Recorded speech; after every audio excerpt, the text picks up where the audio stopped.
Eh, Estoy obligado a empezar este programa agradeciéndole a todos los que de mil maneras distintas me han hecho llegar su más sincero pésame, personas que me han escrito por todas las vías palabras muy hermosas. Quiero agradecer a los colegas de la competencia que pasaron por encima de la competencia y en sus propios medios expresaron y rindieron homenaje a mi madre, a los televidentes que me acaban de comunicar que han estado llamando, que querían ir al velorio, acompañarme, hacerme llegar su sentimiento. De verdad, de todo corazón, les doy las gracias. A ver, va a ser un programa difícil, pero yo no quiero hacer una exhibición impúdica de dolor cuando hay tanta gente, tantas personas que están pasando cosas muy difíciles. Estoy pensando ahora mismo porque he descubierto muchas cosas a lo largo de esta semana, ¿no? A ver,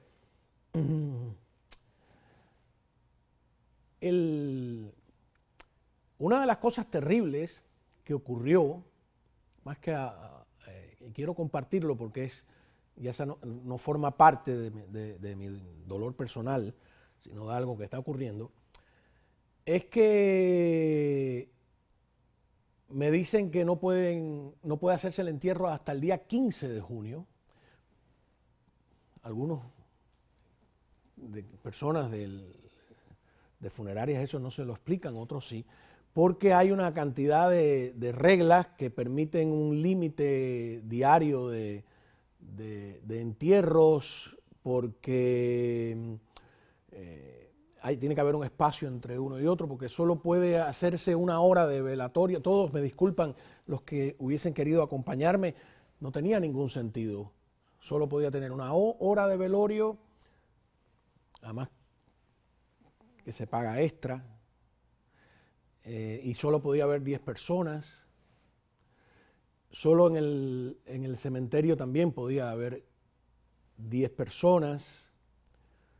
Tuvimos 10 familiares, algunos quedaron fuera.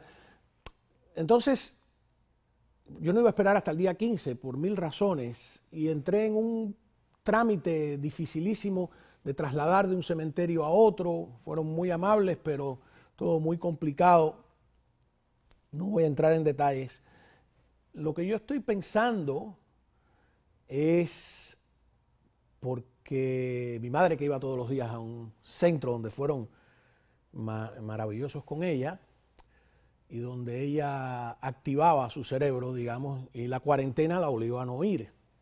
Pero bueno, ella tenía la suerte de vivir en mi casa, rodeada de familiares y de ayuda y de todo. ¿Qué pasa? Que nadie está haciendo el reportaje de los cientos, por no decir miles, de personas mayores que viven solas y que le cerraron sus centros y que no pueden ir. ¿Quién las está atendiendo? ¿Qué pasa con todas esas personas adultas que sin duda se tienen que deprimir, que les falta el estímulo? Algunos pueden, yo he visto que se han organizado a través de Zoom o de otros medios digitales, pero no todos saben andar en una computadora, en un teléfono, etc. Hay que hacer ese reportaje y hay que hacer el reportaje de las personas que están muriendo. Por eso yo digo que me resulta, no quiero hacer una exhibición impúdica, porque hay un momento cuando ella empieza a enfermarse, mi madre, que viene la difícil decisión de llamamos al 911 y el 911 te dice, bueno, si se va al hospital no puedes ir a verla, se queda ahí sola. ¿Cuánta gente no ha pasado por esa difícil situación en estos días? Hay que pensar en todo eso. Y hay que exigirle a las autoridades un acercamiento a, a nuestros viejos que están solos. Así que este es un dolor compartido. Discúlpenme. Y hay que ver las reglas de los velorios y de los entierros que cuando les conviene las violan. Nadie tiene más derecho que otros, ¿no? Por otra parte, volviendo un poco, mucha gente que me ha estado llamando, ustedes se imaginan, ¿no? Con 90 años no quedan muchas personas contemporáneas de alguien que muere, ¿no? Yo pienso en Oreste Ferrara, que creo que murió con 97 años y decía que se sentía solo porque todos sus amigos habían muerto. Murió con una gran lucidez Oreste Ferrara.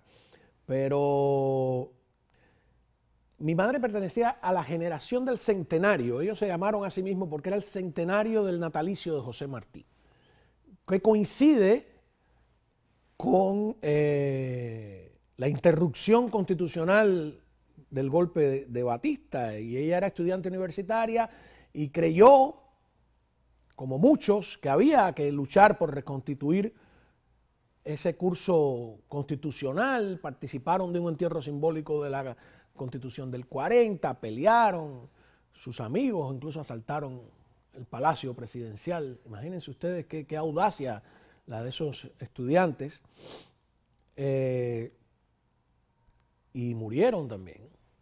Y luego pertenece a esa generación que muy pronto se desencantó. Dijeron, pero esto no fue por lo que luchamos. Esta dictadura totalitaria, unipartidista, despótica, no fue por lo que dieron la vida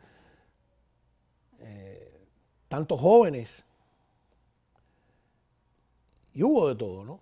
Entonces, esa generación que vio a la familia dividirse, unos pudieron salir, otros quedaron atrapados, que vio después una generación que vio a sus hijos tener que ir casi obligados a las escuelas al campo, al servicio militar obligatorio. Algunos, cuando yo recuerdo cuando tenía 16 años, que llamaban y se llevaban gente a las guerras internacionalistas, de un Estado que se metía en tu vida privada o vieron a sus hijos presos.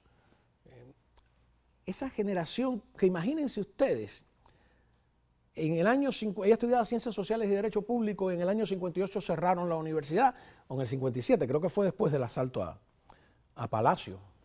Y se gradúa en el 60. Después le querían cobrar como si hubiera estudiado la universidad. La revolución le hubiera dado la educación, por favor, para salir del país.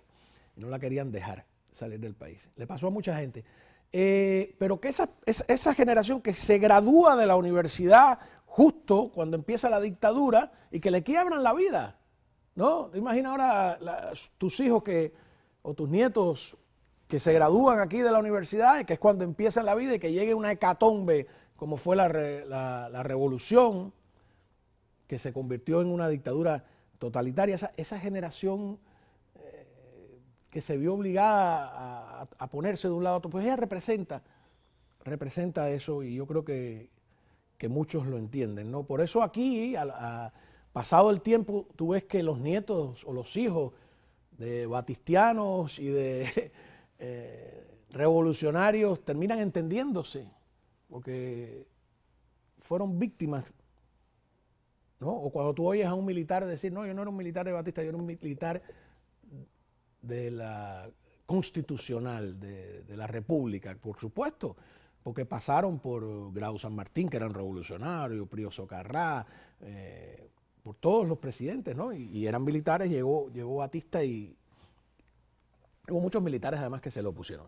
Nada más quería hacer esa reflexión de exigirle, vuelvo de nuevo, y de vigilar, que es lo que nos toca a la prensa, lo que está sucediendo con nuestras personas mayores, lo que está sucediendo con las personas mayores que se quedaron, que viven solas. Hay muchos que viven solos y que no han podido regresar a estos centros donde pasaban el día, donde ejercitaban el cerebro, y que de alguna manera está bastante complicado porque la reapertura, como hemos visto, ha hecho crecer el número de casos. Algunos están diciendo que es porque ha aumentado el número de pruebas. Habrá que ver dentro de unos días cuando empiecen a sumar los casos de toda esta revuelta y de toda esta violencia que estamos viendo. Sobre esa violencia, bueno, primero la apertura y el coronavirus es un tema que hay que tratar. La violencia que habíamos advertido aquí que iba a suceder y en que ha degenerado todo eso. Cómo hemos pasado de la revolución proletaria a la revolución cultural y de la lucha de clases a la lucha de géneros, a la lucha racial, cómo el movimiento de la izquierda mundial está explotando las contradicciones, que es una de las cosas que siempre dijeron. Y vamos a hablar de Cuba, de la valija roja, en cuanto regresemos de la pausa.